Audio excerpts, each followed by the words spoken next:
kedatangan sini kami dalam rangka untuk memberikan bantuan kemanusiaan di 3 posko penampungan pengungsi.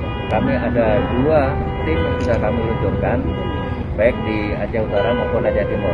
Ada 2.000 paket sembako, obat-obatan dan vitamin yang sudah kami berikan ke tempat-tempat daerah pengungsian, termasuk dapur umum. Karena di sini saya lihat juga para pengungsi mengalami ada sakit, terutama gatal-gatal di kaki. Dan ini yang harus kami konsen untuk bisa memberikan bantuan kesehatan.